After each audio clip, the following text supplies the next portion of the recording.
Bonjour, bienvenue à la chaîne de SwissGuard. Aujourd'hui, nous allons répondre à un article écrit par Maxime Georgel sur l'Immaculée Conception.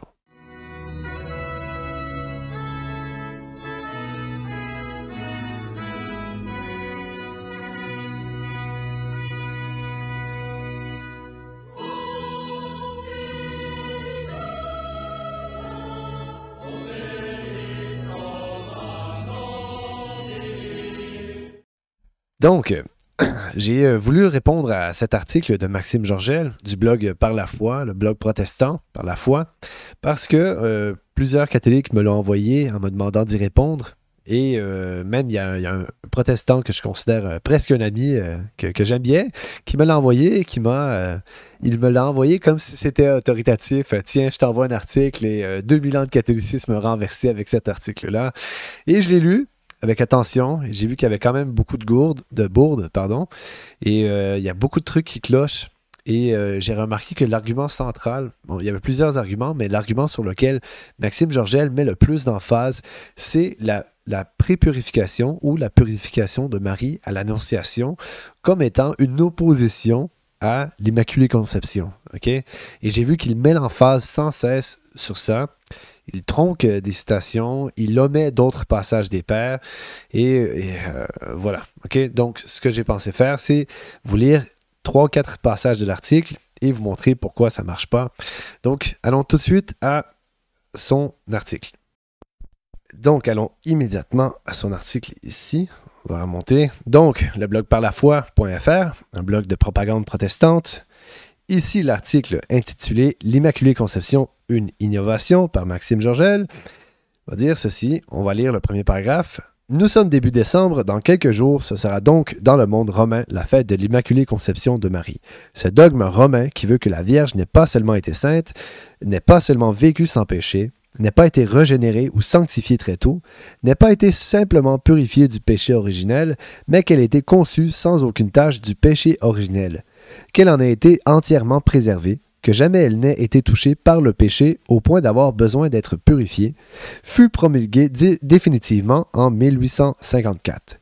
Il est donc nécessaire de croire en l'Immaculée Conception pour être reconnu par Rome comme étant un chrétien catholique, c'est-à-dire non hérétique. Okay? Donc cette partie-là, il l'a exactement. Okay? Il est nécessaire de croire en l'Immaculée Conception pour être catholique de fide. Okay? Si on est dans l'ignorance, on n'y croit pas, on ne sait pas, c'est pas notre faute. Mais si on a eu des preuves, on se le fait enseigner de façon charitable, etc., et on n'y croit pas, ben on se coupe de l'Église et on ne devrait pas communier. Okay? Maintenant, ici, il y a un petit point qui me titille. Okay?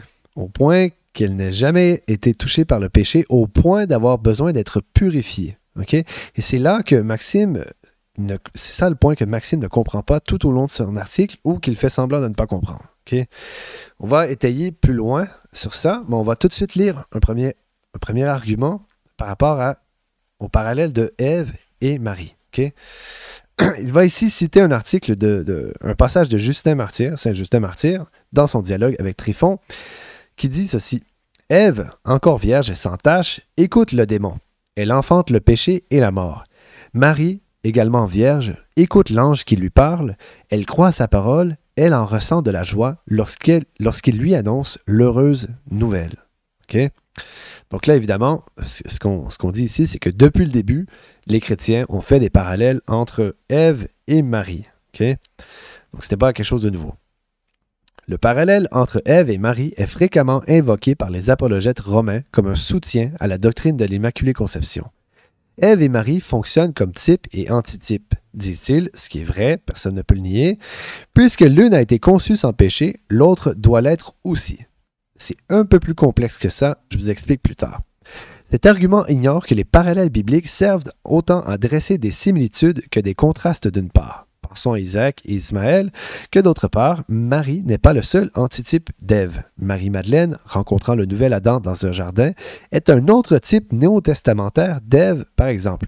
Et ici, il a raison. Okay? Mais surtout que Marie n'est pas l'antitype suprême d'Ève. L'Église, épouse du nouvel Adam, placée avec lui dans le jardin-temple et formée de son côté percé, après un profond sommeil, est l'accomplissement ultime des germes qui sont semés en Éden. Marie, en antitype d'Ève, sert en fait de type de l'Église et c'est dans cette dernière que la trajectoire biblique aboutit. On doit garder en tête que les arguments de Maxime, en fait, c'est la prépurification de Marie est en opposition à l'Immaculée Conception. L'argument que Marie est une nouvelle Ève est comme Ève est conçue sans péché, a été conçue sans le péché originel, tout comme Adam, alors Marie doit l'être aussi. Ce n'est pas exactement comme ça que ça se passe, et c'est vrai que c'est un peu plus complexe que ça. Et il y a aussi l'argument final de Marie n'est pas le seul type, la seule typologie qui existe entre Ève et les autres types, ce qui est vrai. Okay? Je vous explique le troisième point. Si on prend Joseph dans l'Ancien Testament, okay? Joseph a une typologie très forte. Il est un type du Christ. Okay? Le Christ est un nouveau Joseph. Mais le problème, c'est que le Christ n'est pas le seul type, il n'est pas le seul nouveau Joseph. Il y a aussi le Joseph dans le Nouveau Testament, qui est un nouveau Joseph de l'Ancien Testament. Et ça, les pères en parlent aussi. Okay? Je vous donne un exemple. Les deux s'appellent Joseph. Les deux pères de Joseph s'appellent Jacob, autant dans l'Ancien que dans le Nouveau. Les deux ont fui en Égypte pour nourrir leur famille. Et les deux n'ont jamais voulu toucher la femme de leur maître. Okay? Les deux n'ont jamais voulu toucher la femme de leur maître. Et ça, c'est hyper important. Si l'exemple dans l'Ancien est là, c'est qu'il y a un rapport entre le Nouveau. Donc, est-ce qu'à partir de ça, on peut dire que maintenant, à cause de ça, toute la typologie entre Joseph de l'Ancien Testament et le Christ ne fonctionne plus? Non. C'est un argument faible, très faible pour rester charitable. Okay? Ça n'empêche pas le fait que le Christ soit un nouveau Joseph qui va donner le vrai pain du ciel, qui va nourrir toutes les tribus d'Israël. Okay? Bref, passons maintenant à l'argument, au premier argument, c'est-à-dire le parallèle qu'il fait entre Ève et Marie, le parallèle que les pères font entre Ève et Marie.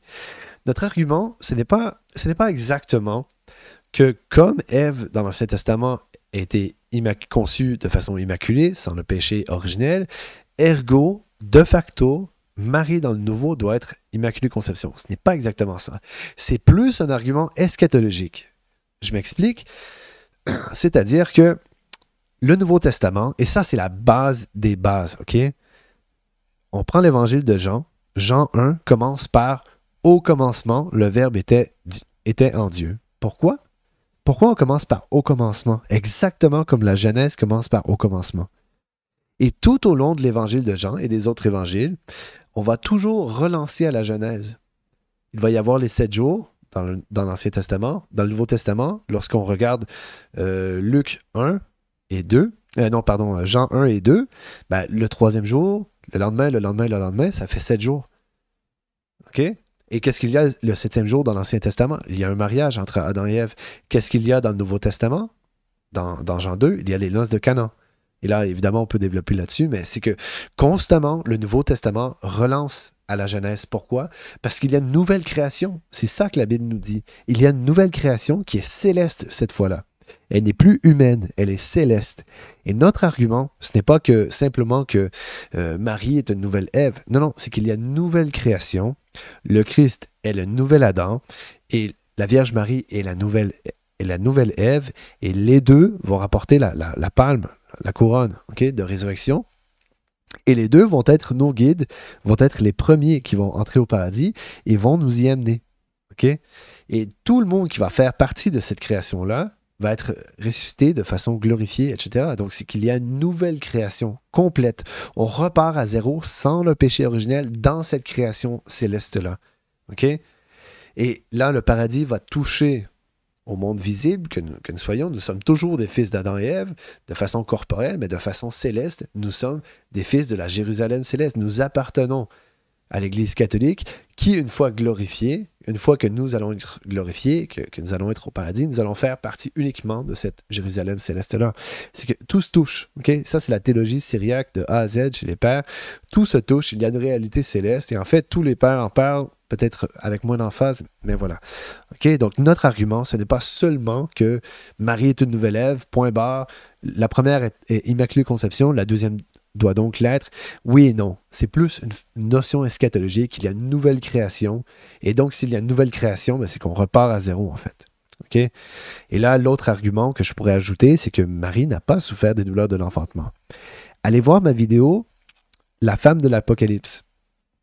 La femme de l'Apocalypse. Allez voir ma vidéo et vous allez voir, j'explique en profondeur pourquoi Maxime Georgel a raison lorsqu'il dit que Marie est aussi une figure de l'Église, mais là où on va avoir un désaccord, c'est lorsque il dit que c'est particulièrement l'Église et moindrement Marie. Ben, lorsqu'on regarde les lectures bibliques, on voit que c'est un peu le contraire, en fait, que Marie est, oui, une figure de l'Église, mais qu'elle est le type suprême de Ève, la figure suprême de l'Église, etc. Et elle n'a pas souffert des douleurs de l'enfantement à la naissance du Christ. Okay? Donc là, premier argument est tombé. Ce n'est pas simplement que Marie est une nouvelle Ève, c'est la notion eschatologique. Deuxième, et là, je vais vous lire un petit passage d'un père pour expliquer ce que je dis. Okay? Donc, il y a Théodotus, qui est un évêque d'Ancira, en Turquie, qui était présent au concile d'Éphèse en 431. Dans son homélie 6, avant 446, il va dire ceci.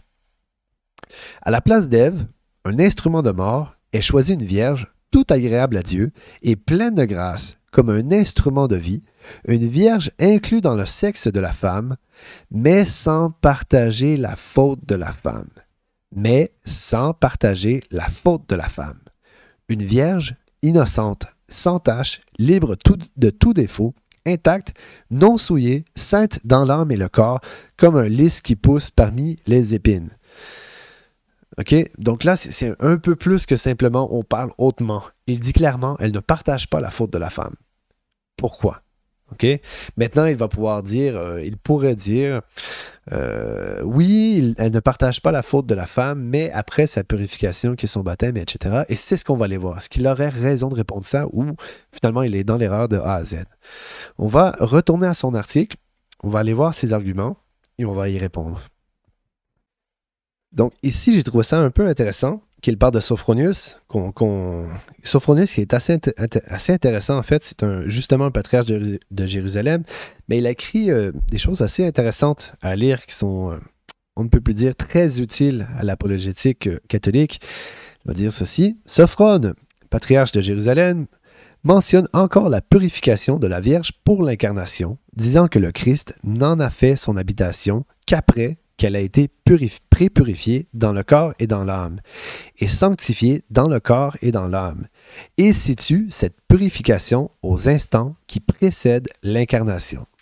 Sophrone a raison ici. Okay? Marie a bel et bien été pré-purifiée dans le corps et dans l'âme, sanctifiée dans le corps et dans l'âme, lors de l'annonciation, okay? Juste avant l'incarnation.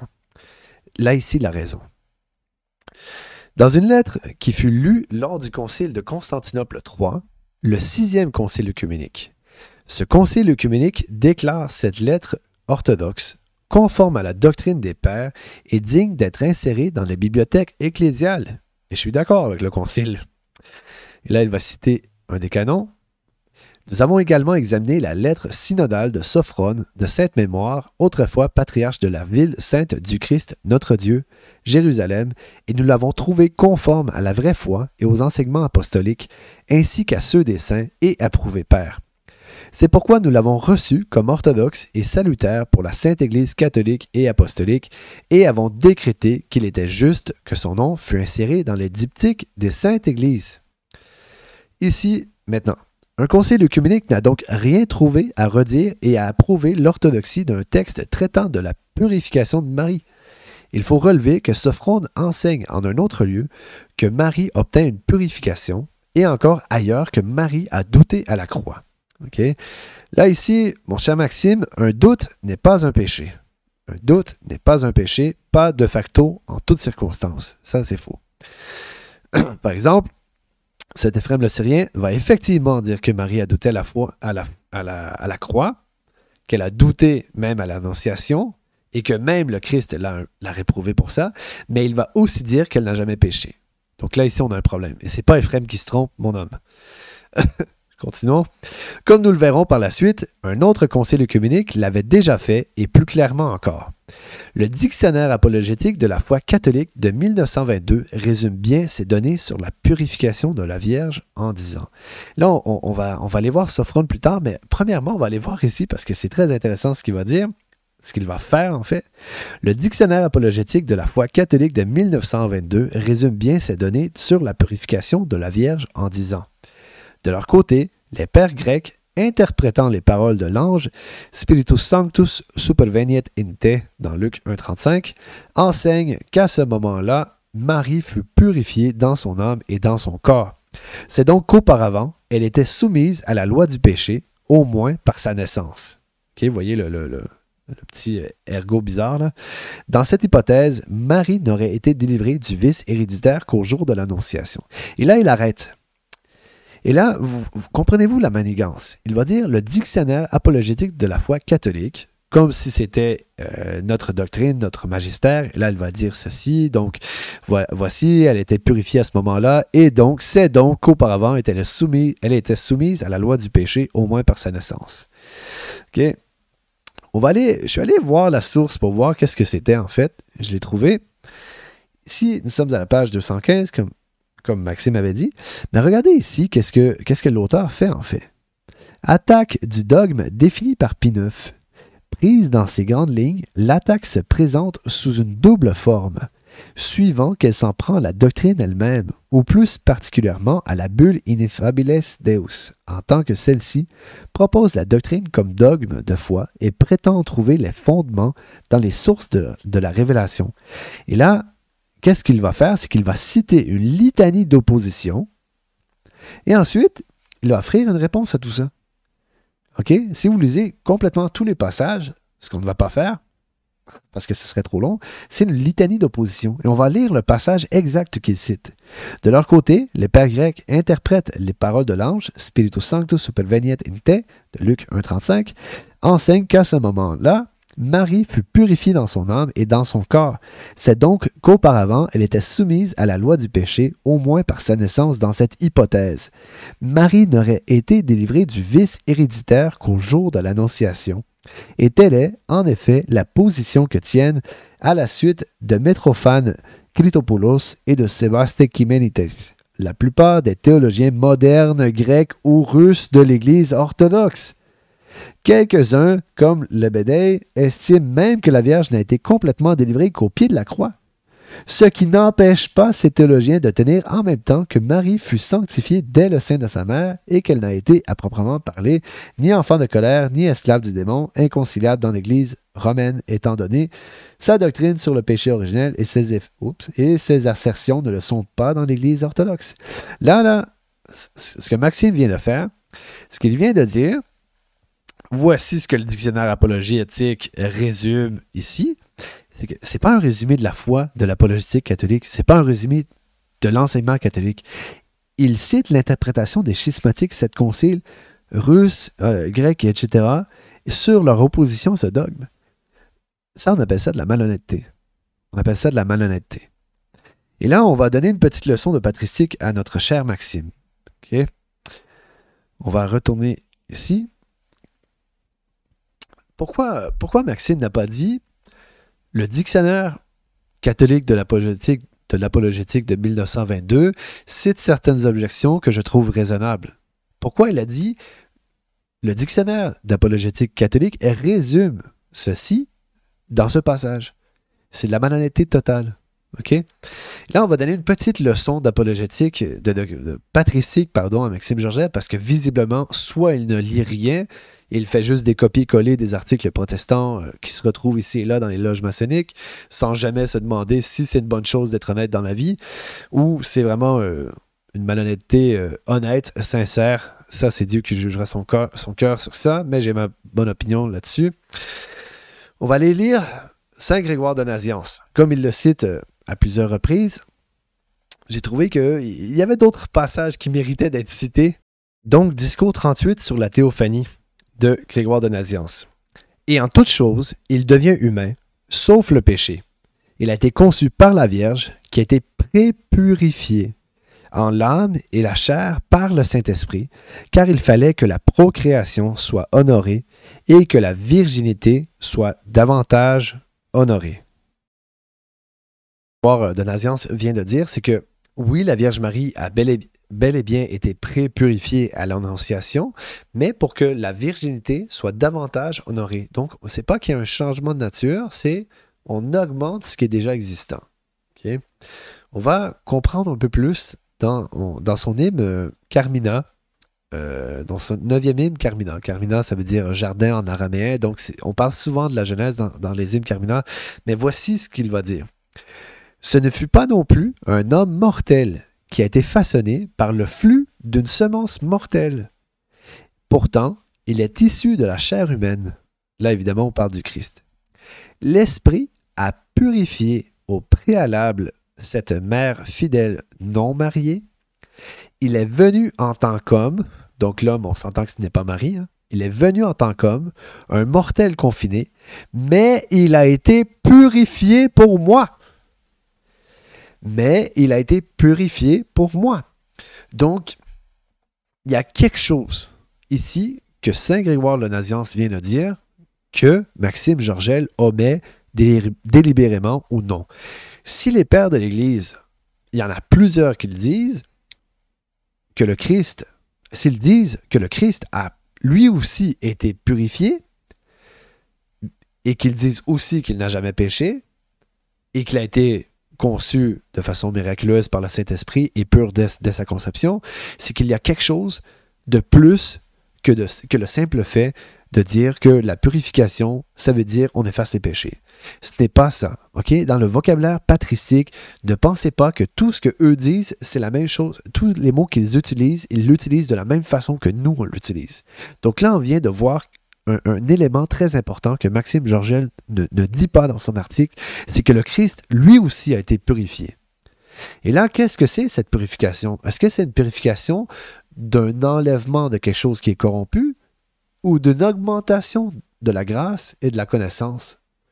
On va aller voir maintenant notre cher ami Sophronius, patriarche de Jérusalem, dans d'autres passages. Et même dans le même passage en fait, que Maxime Georgel a lu, on va lire dans son homélie sur l'Annonciation. S'il avait lu un peu plus loin, il aurait lu « L'Esprit Saint descend sur toi, la femme sans tache. » La femme sans tache. L'Esprit Saint descend sur toi. Donc, avant la purification, la femme était sans tache. Il va dire « Il va te rendre plus pur et te donner une force fructueuse. » Plus pur. Plus pur. Il n'y avait pas de corruption. Ce n'est pas une purification d'une corruption. Plus pur. OK? Donc, c'est assez frustrant, en fait, de voir ces omissions. Maintenant, on va retourner chercher Saint-Jean-Damascène parce que j'ai trouvé que c'est un peu, encore une fois, des omissions. Okay, donc là, ici, il va dire, pour revenir brièvement sur les pères grecs, Reynolds note qu'à la fin de l'ère patricique, 3 auteurs grecs exaltent Marie en termes très élogieux.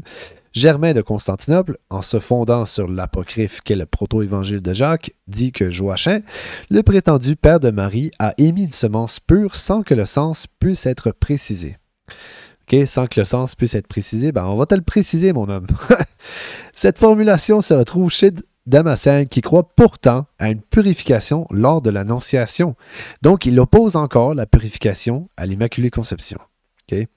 André de Crète parle de la conception de la Vierge comme miraculeuse, mais il peut s'agir, puisqu'il fait référence au même apocryphe, au fait que sa mère Anne aurait conçu alors qu'elle était stérile.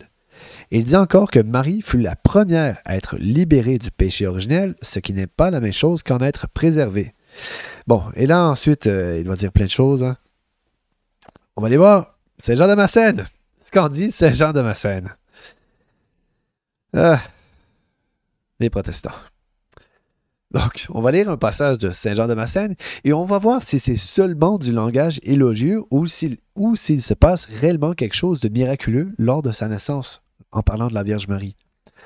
Donc, il va dire sur la nativité de la Bienheureuse Vierge, qui a plusieurs titres à ce sermon-là, ça retrouve dans la patrologie grecque au numéro 96. Et j'ai un autre thème plus élevé et plus divin, car la nature est vaincue par la grâce. La nature est vaincue par la grâce, et bien qu'improductive en elle-même, elle s'est levée, tremblante, pour s'avancer. Ainsi, après cela, la Vierge Théotokos était sur le point de naître d'Anne. La nature n'osa pas anticiper la progéniture de la grâce. La progéniture de la grâce. Quand même intéressant. Vous vous souvenez ce que l'Évangile dit, hein? Là où, ce que les lettres de Paul disent, là où la grâce abonde, le péché n'a aucune force. Là, il dit, la nature n'osa pas anticiper la progéniture de la grâce, mais resta stérile jusqu'à ce que la grâce elle-même produise du fruit, car il fallait que la première-née, c'est bizarre, hein? La première-née porta celui qui était né le premier de toute la création, en qui toute chose était établie. Est-ce que vous croyez qu'il parle d'Adam ou du Christ? Si, il parle bel et bien du Christ. Alors, il parle de Marie comme la première-née. Et c'était mon argument au tout début, c'est que Marie, oui, elle est une nouvelle Ève, mais c'est aussi la première-née de la nouvelle création céleste, sous laquelle le péché n'a pas d'emprise, et donc il n'a pas de péché originel pour elle, étant la première-née céleste, avec la pleine participation de la nouvelle naissance céleste, dès sa conception, en qui toute chose était établie. Ô couple béni de Joachim et Anne, toute la nature vous est redevable, car par vous, un don a ajouté à la création, un don plus important que tous les dons, c'est-à-dire l'auguste mère, seule digne de lui qui l'a habité. Ô rein béni de Joachim, d'où fut semée la semence toute pure. Ô rein béni de Joachim, d'où fut semée la semence toute pure. On n'a pas l'air de dire que la semence, qui va terminer par la Vierge Marie, va être corrompue. Il dit que la semence même était toute pure. Ô sein épique, dans lequel naquit l'enfant toute sainte. L'enfant toute sainte. Après qu'il eut été formé, et un peu plus tard, augmenté par les nutriments d'Anne, son ventre conçu en lui-même et engloba le ciel plus large que le vaste espace des cieux. OK? Anne avait dans son sein, dans son ventre, les cieux, le paradis. Et c'est ça que Saint Éphrem va dire. C'est ça que Saint Grégoire de Nazianze va dire, etc. On appelle toujours Marie le paradis. On l'appelle carrément le paradis. Pourquoi? Parce que l'argument que Ève était Immaculée Conception et donc Marie doit l'être aussi car elle est une figure d'Ève, c'est beaucoup plus complexe que ça. C'est que Marie est la première-née de la nouvelle création du paradis. Elle est le paradis elle-même. C'est ça que les pères disent. Alors comment est-ce que Satan aurait pu avoir une emprise sur elle? C'est ça que les orthodoxes grecs modernes ne comprennent pas, ne veulent pas comprendre. Parce que les anciens y croyaient. L'Église a toujours cru en l'Immaculée Conception. OK? Sauf quelques cas d'exception ici et là. Ça, je le concède. Mais qui? Origène, c'est même pas un père de l'Église comme tel, en bonne et due forme. Il n'est même pas saint, il n'est même pas Tertullien. Même chose. Saint Jean Chrysostome, il s'est trompé là-dedans. Il s'est trompé avec des dogmes christiques aussi. Okay? Un dogme, en tout cas, christique. Donc, le consensus, comme dit Saint Vincent de Lérins, est respecté avec l'Immaculée Conception. Il a été cru partout, par tous, depuis toujours. Okay? Et évidemment, le canon lérinien prévoit certaines exceptions, mais il est respecté. Et Ineffabiles Deus, écrit par Pie IX, a raison, en fait. C'est une croyance de l'Église. Et la purification n'est pas à mettre en opposé avec l'Immaculée Conception. Okay? C'est comme les gens qui disent si Jésus était Dieu, pourquoi il a mangé? Ha, ha, ha, ha, ha. Non, c'est que ce n'est pas une opposition. Le Christ est 100% Dieu, 100% homme. Et votre niveau de patristique doit monter. Okay? Ou être plus honnête. Maintenant, si vous n'êtes toujours pas convaincu, je vais vous lire un texte de notre cher Nicolas Cabasilas, okay, qui est un saint orthodoxe, qui est mort en 1392, dans son sermon sur la nativité de la porteuse de Dieu, donc la Dei Para. Il va dire ceci. Si parmi les saints docteurs qui disent que la Vierge est pré-purifiée, donc le même vocabulaire que Saint Grégoire de Nazianze a utilisé, par l'Esprit, alors il faut encore penser que purification, c'est-à-dire une addition de grâce, est voulue par ses auteurs et ses docteurs disent que c'est ainsi que les anges sont purifiés, vis-à-vis desquels il n'a rien de froissure. OK? Là, Denis l'Aréopagite va dire la même chose, saint Thomas d'Aquin, etc., c'est que les anges ont été purifiés, alors qu'il n'y avait aucune souillure en eux. Et qu'est-ce que Saint Nicolas Cabasilas vient de dire? C'est que c'est une augmentation de la grâce et de la connaissance, et non une purification négative où il y a une corruption et on enlève cette corruption. Non, c'est une augmentation d'une chose qui est déjà existante. La Vierge était sainte dès sa conception, elle était immaculée dès sa conception, libre de la concupiscence dès sa conception, sans toutefois enlever son libre arbitre, parce que sinon, ce serait forcé. Elle a été purifiée à l'Annonciation, malgré tout, sans que ça lui enlève rien. Au contraire, ça lui a augmenté tout, encore une fois. OK? Maintenant, dans son homélie sur la Nativité, sa deuxième homélie sur la Nativité, son deuxième sermon, il va dire ceci. C'est-à-dire qu'il a créé une femme bénie, précisément selon le premier homme. Et certes, c'est quand même intéressant, selon le premier homme. Et certes, dès lors, la Vierge est le premier homme de la manière la plus propre. C'est-à-dire que première et unique, elle a manifesté la nature de l'homme, car c'est justement de cette manière qu'elle possède la dite nature. OK? Encore une fois, à tort et à travers, on dit elle est la première-née de la nouvelle création. Et c'est ça qui fait qu'elle est... Ben, c'est pas exactement ça, mais ça prouve qu'elle est née immaculée conception. Elle n'appartient pas à la création tout en appartenant, exactement comme le Christ. Le Christ n'appartient pas à l'humanité tout en y appartenant. Il est 100% Dieu, 100% homme. La Vierge Marie a la nature humaine, mais elle est le paradis elle-même. Je trouve ça vraiment dommage d'opposer des choses qui ne s'y opposent pas. Encore une fois, c'est comme son argument de la Vierge Marie est une figure de l'Église et non d'Ève, ou Ève est un antitype plus particulier de l'Église et non. On n'oppose pas ces trucs-là. C'est comme opposer l'humanité du Christ, qui est 100% Dieu, 100% homme, à sa divinité. C'est une bourde monumentale, c'est une erreur de débutant. Et en fait, cette bourde est si monumentale, si digne d'un débutant dans la patristique que ça mériterait, que si Maxime est honnête, ça mériterait qu'il cesse à jamais de parler de la patristique et qu'il s'excuse à l'Église catholique dans une vidéo solennelle où il s'excuse à tous les catholiques pour avoir menti, omis, ou sinon avoir été un si débutant qu'il n'aurait jamais dû faire cet article-là. Bref, je vais vous partager, juste vous montrer en fait, une vidéo de la chaîne Pro Ecclesia que je vous encourage fortement à aller vous abonner. Hein, c'est une excellente chaîne.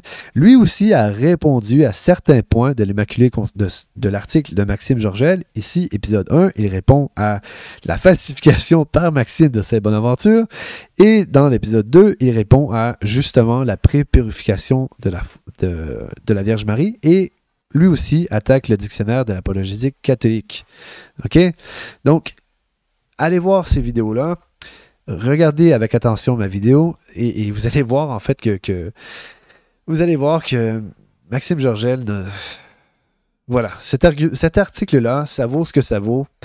Bref, on a déjà vu du papier de toilette avec la meilleure qualité. OK? Je vous lis.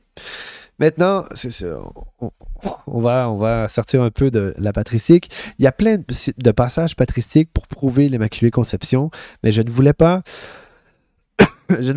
lancer toutes les balles et faire une vidéo interminable. Si Maxime, tu veux débattre sur l'Immaculée Conception, contacte-moi. Et puis on organisera ça. Je sais que tu es occupé ces temps-ci, tu me l'as dit. Je m'en vais en vacances sous peu.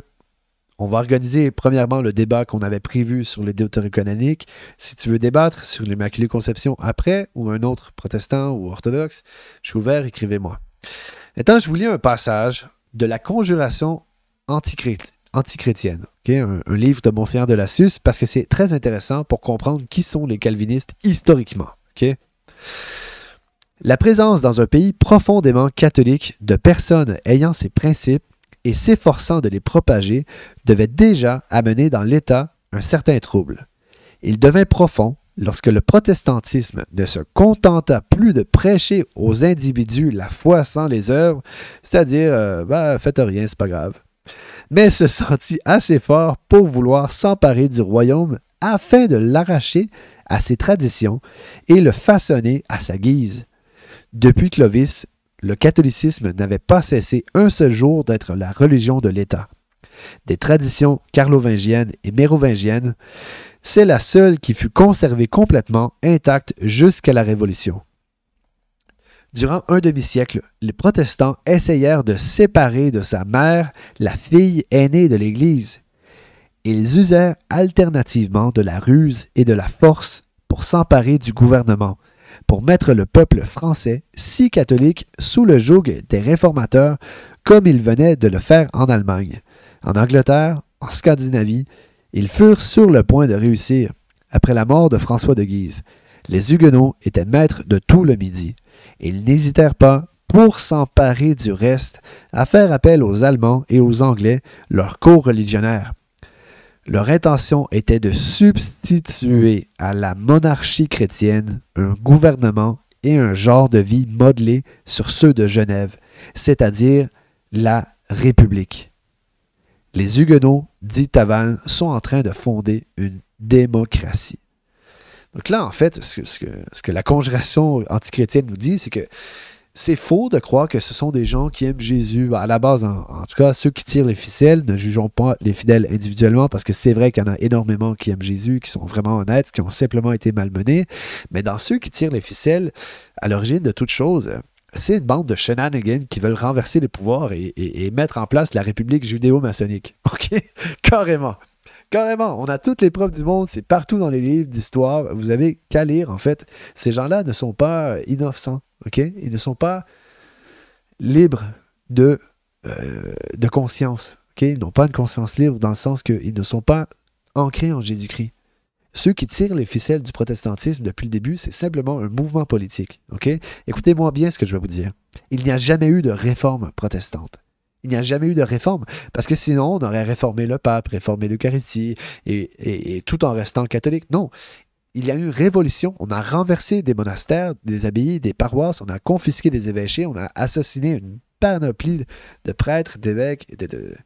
Voilà, regardez comment la réforme s'est implantée en Angleterre. C'est 2000 monastères. Seulement des monastères qui ont été confisqués, pillés, les ecclésiastiques assassinés, exilés. C'est un pillage de masse, c'est un renversement, OK? Il n'y a rien de théologique. Ah oui, j'aime Jésus, je veux revenir à la pureté de l'Évangile, sors un couteau.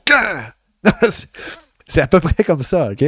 Donc, le protestantisme n'est pas innocent, n'est pas inoffensif. Ce sont pas, ah oui, ce sont nos frères et on va aimer Jésus ensemble. Des gens qui veulent renverser l'ordre chrétien, on appelle ça, il y a un titre pour ça, hein? Ce n'est pas des gens, voilà. Sur ce, je voulais simplement vous partager cette dernière pensée, ce passage. Et j'espère que cette vidéo vous a aidé, qu'elle vous a aidé à raffermir votre foi catholique, si vous l'êtes, raffermir votre foi chrétienne. Pour ceux qui sont protestants ou d'autres dénominations, ou agnostiques, ou peu importe, j'espère que ça va vous aider dans votre cheminement vers la Sainte Église catholique, à laquelle on peut avoir une pleine confiance comme enfant de Dieu, enfant de la nouvelle création, que le Christ va nous guider vers le salut, pourvu qu'on persévère dans cette foi qu'il nous a léguée. Okay? Donc, mes frères et mes sœurs, ne vous laissez pas troubler par la propagande protestante mensongère. Restez ancrés fermes dans la foi et vous allez voir, vous allez recevoir la couronne de la victoire. Okay? Au nom du Père, du Fils, du Saint-Esprit. Amen.